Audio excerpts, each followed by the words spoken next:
This is the Aunty and Brain Tumours talk show. It's a show full of informative chat and inspirational messages.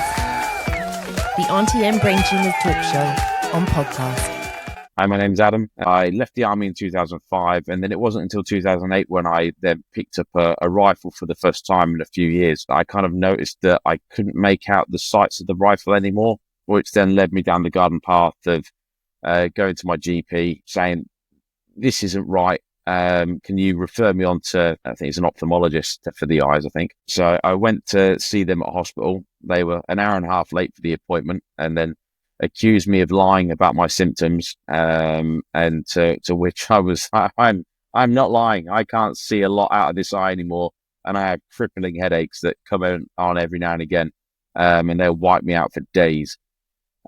So belligerently, he put me through for a scan, and at this point of time, we were in 2008, we were getting up towards Christmas. My wife was due at the end of January 2009 with our second child, and I was also in the process of transferring fire services from West Midlands across to Derbyshire, where I live. So quite a lot going on at the time, and we didn't think anything of it when I was going in for the appointment. So I've just popped down to the hospital expecting to not really get much from it, to which they sat me down and went, well, you think you've got a lesion? And that's when the sort of the pit begins to open up underneath you. You kind of don't know where to turn or what to do. And as I said, my wife wasn't with me for the appointment, so I've come out of the hospital, driven down to meet her at Dad's, and you get there. You know, she's heavily pregnant at this point. So we had the discussion of, they think they described it to me as a lesion, which doesn't help because you don't really know what that means. And then I had to go off because that would have been just a normal CT scan that had picked that up, and then had to go back in for MRI with contrast, at which point I was then diagnosed with right sphenoid meningioma, I think it was. Basically, the tumours where it was growing was around the main blood vessel to the right side of my brain. But the reason for the issues with my vision was that it was obstructing the blood supply to the optic nerve for my right eye. That subsequently, over the next couple of years, just withered up and died. So my right eyesight was completely gone and won't come back again. There was also a berry aneurysm mixed in with it all as well. In some ways, the tumour kind of helped me, because berry aneurysms in their nature are very dangerous things anyway, and the tumour itself kind of acted like a splint around it. So then we went through a number of scans and meetings at that point over the sort of coming weeks and months. And because of everything that was going on at that time, as I say, Christmas, child on the way, and then as time went on, we then found out at that point of time it was inoperable. It was too large for any sort of radiotherapy at the time as well.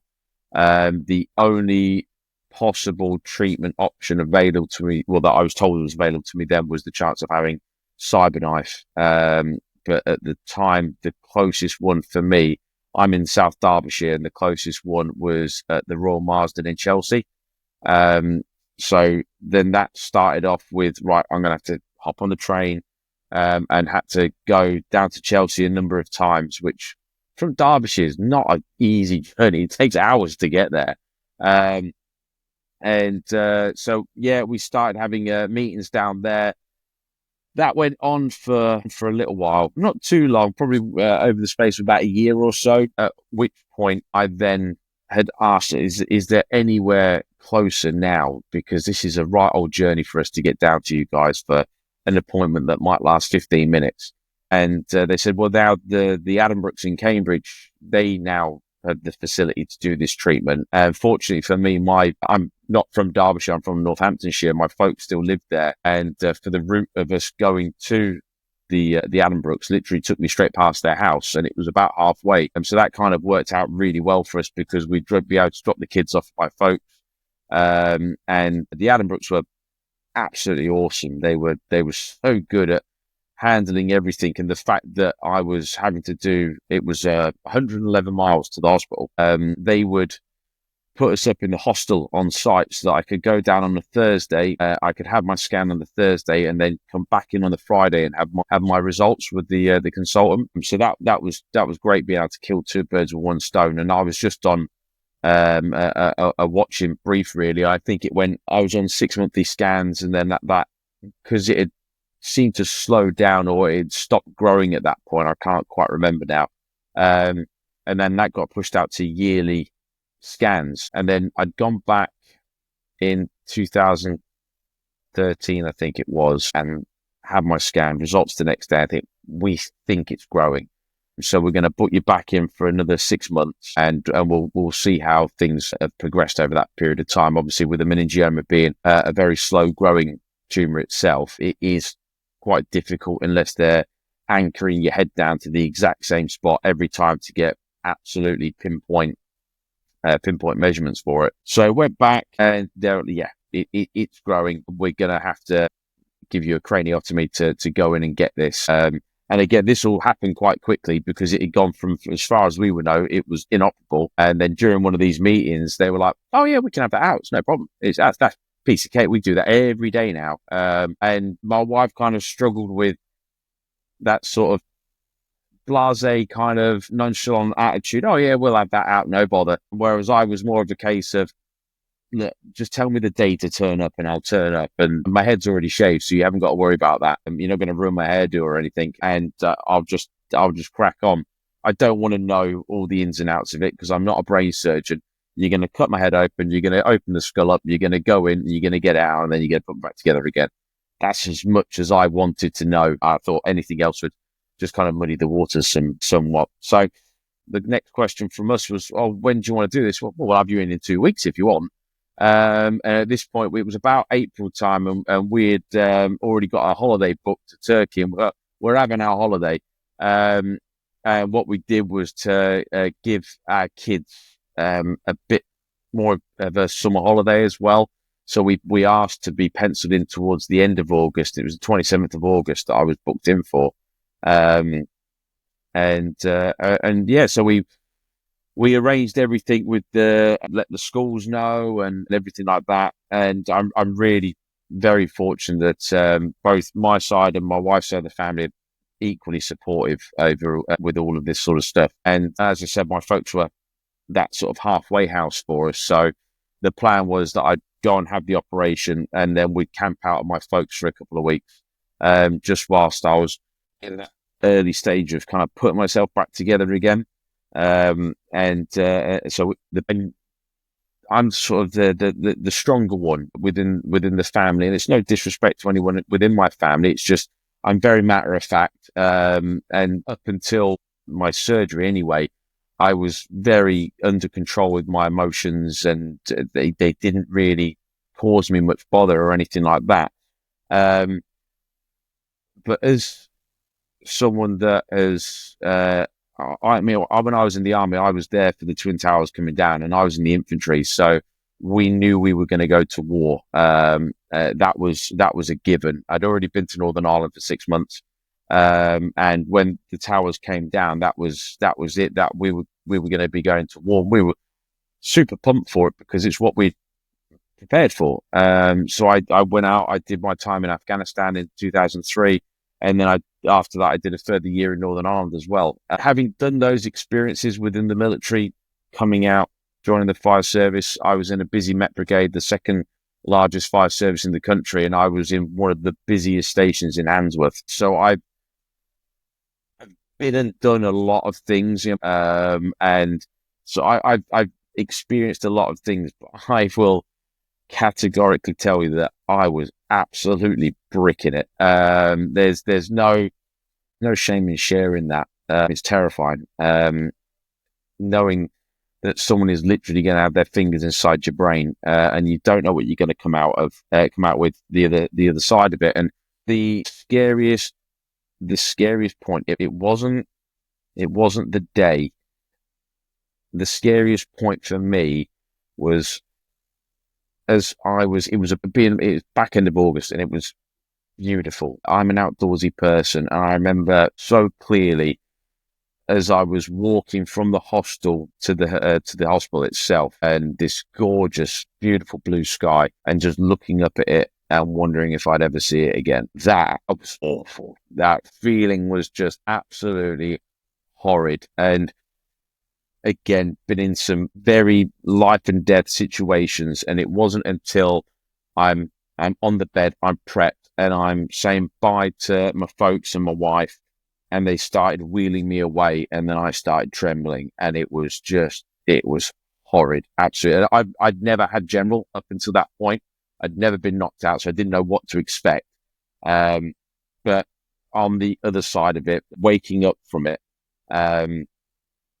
they'd said they give you the sort of the questions, what's your name and that, and who's the prime minister, and I'm like, is it that twat David Cameron still? And so for me, it was reaffirming because I made people laugh, and that's why I like doing that at work. I like having a crack and taking the piss and everything like that. So to be able to crack a joke straight away, and then I just asked for the phone, spoke to my wife, but then that sort of my faculties still seem to be in place. I'm still able to do this. I'm still able to do that. My hands were still working. I did end up with a form of weakness down my left side for a period of time. Not that longer time, but it was definitely present. And then going into the recovery ward. So the next morning, the physio come round to see how I was. I had to go up a set of stairs and down a set of stairs unaided. I did that morning. So straight after the first morning after the surgery, I was like, right, we'll just sit. Do you want to stand up a little bit? I'm off, mate. Come on. I want to get out of it. So I was down the hall, up the stairs and back. So let me go. I want to go home. They just went, here's your paracetamol, here's your ibuprofen, off you pop. Make sure you take them every 4 hours. And then that's it. If you get any dramas, go either give us a call or speak to your GP, and off you go. So I didn't take anything other than paracetamol and ibuprofen afterwards. To me, but the problem was the stitches that they had put in to try and hold everything up. And the muscle that went over your temple and up to the sort of the top of your sort of scalp area, that had all detached in a kind of bundled in a big ball just below my temple. So I had a bulge sort of there. And then my right eye was looking like I'd had a stroke. So I look a bit of a mess, but this is cosmetic surgery and the NHS doesn't fund cosmetic surgery. And I said, I don't know if it matters or not, but I'm a veteran and I didn't know at the time what the Armed Forces Covenant Act was, but I literally mentioned it and he went, oh yeah, don't worry about it. Get the financing for it straight away. And then that was it. And so I ended up having a partial facelift on the right side, obviously. And so I looked really surprised for a good 2 months because they have to raise your eyebrow higher than it normally would be. I had that permanently for 2 months with my eyebrow really high. And then I had to have liposuction as well because the ditch that was created from the muscle being lifted back up, I had kind of like a crater. They had to overfill that with fat cells that they took, fortunately, from my stomach area. So I looked a little bit slimmer afterwards as well. So they overfill it because they pump it to like 130% because they normally have about a 20 to 30% that dissipates back into the body. But that all worked really well. So the only sort of thing now is just puffiness under my right eye. The amount of comments I'll have, or you've been in a scrap with at the weekend, and the look you always get when you turn around and go, it's a brain tumor, and the color just washes out of their face, and they go, oh no, I've really stepped into it here. I take quite a lot of enjoyment in doing that. So I was just put back onto yearly scans because they debulked I think it's 85% they're able to debulk, but because of its location wrapped around the blood vessel and there was a nerve next to it as well, they could only get so much. So there was always the risk that it might then come back again. So I went on to yearly scans and it must have been the same sort of thing. So 2018, we think it might be starting to grow again. Back in 2019, no, it is starting to grow again. But it's at a size that's manageable for radiotherapy. I think that knowing that there was still 15% left, there was always that kind of bullet in the gun that it might get fired again. So we could never just sit back and take for granted that everything was absolutely tickety-boo. So we knew it was always going to possibly raise its head again. So when it did start to raise its head again, I'm just a matter-of-fact person. It's just, okay, well, that's what we've got to do today. So we went through that process of having the scans again. But fortunately, because it was just normal radiotherapy at that point, I was able to go to a hospital in Nottingham. I'm sure that a number of people that have been in a similar situation could quite easily develop some form of deep trauma, whether it extends into PTSD or not. I was fortunate that for myself, I do a lot of work with veterans within Derbyshire and got to meet a therapist who was able to then say, look, use this pathway. It's through the NHS, but use this pathway and that will get you to, not that there are therapists that are better than others or anything like that, but for me and for my things, if I was to use these things, it will get me to a therapist that will help me in a far more targeted approach to my sensitivities, if you will. But if you think that you are struggling, there's no shame in it. You know, this whole roller coaster is awful, you know, and it is like constantly having that Russian roulette gun to your head because you just don't know what's cracking off. Because it's not the same as anything else, because any other part of your body, most parts of the body can now be transplanted at worst. But there's only one part of your body that makes you you, and that is something that you need to protect. And if you have got those, don't hide behind it. Go and do something about it, because the more you sit there, fester, stew on it, you're only fighting with your own demons, and it doesn't help. It took me over 20 years to put my hand up and say, I think I'm struggling a little bit from some of my experiences. And it was I've been festering on telling my wife for probably 2 years before I actually plucked up the courage to say, I'm not right. I need to speak to someone. And even then, I've spoken to people in the past, and it never worked out. And that was doing that in private secret, not telling anyone. You know, it wasn't until this final time I was like, no, I need to get this sorted. And it takes a lot of work, and it was as challenging in a different way as, you know, turning up every day for your radiotherapy. It's hard. It's, you know, going through the deep trauma stuff. It sucked a lot. It was not a pleasant thing. I didn't want to be around people. I didn't want to talk to people. I just wanted to be in my own little bubble. And I'm very fortunate that, you know, I've got a wonderful wife who has been just my rock throughout all of this. She's just been absolutely incredible. And I say my kids, I mean, my daughter's nearly 19, my lad's 16, but equally, they've never really known life without dad having been ill. So they don't know anything else. All they know now is the last few years that, you know, because I got given the all clear 2023, I think it was. Even saying it out, it emotes a lot of emotion, you know, but have been going through it for so many years, and through there being so many uncertainties of it's inoperable. Now it is. We've dealt with it. Now it's growing back. And, you know, to go through all of those sort of stages and stuff, time only moves forward, and it's easy enough saying it, being able to look back at my journey through things. But, you know, it took a long time to get to the end part. It every day you get a step closer to it, you know, but it is, for me, it was through, I really embodied positive mental attitude towards everything. So it didn't matter going through all the healing process of everything. It didn't matter how down I was. I had to find the positive within it. And I literally lived positivity like a religion. And it was a real sort of driving force for me going forwards. And I know everybody has their own ways of dealing with things, and my sort of way of charging forwards isn't going to be for everybody. If I could provide people with a couple of top tips that got thrown my way and that I've kind of worked out for myself along the line. Before my surgery, I took pen and paper and I wrote down all of my usernames and all of my passwords for every website and every login that I had for every. Don't put it on a phone, because if you then forget your PIN, you can't get necessarily into your phone, and that write everything down on a piece of paper, that you're not going to lose, because trust me, it's really, really helpful, and it really, really helped me to have all of that stuff written down and easily accessible. I didn't have to turn the device on and get incredibly frustrated because the device wasn't turning on quick enough for me, because you will get frustrated about things. It's just inevitable that you will. Also,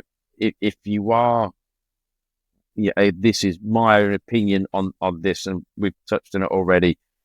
If you are going to be getting ready to go through this procedure or these procedures, try and look after your own health as best you can. Do as many things to help yourself as you possibly can. There's not a lot that you can do to, if you are, suffering from diabetes, you can lose weight and things like that, and that will have a positive knock-on effect.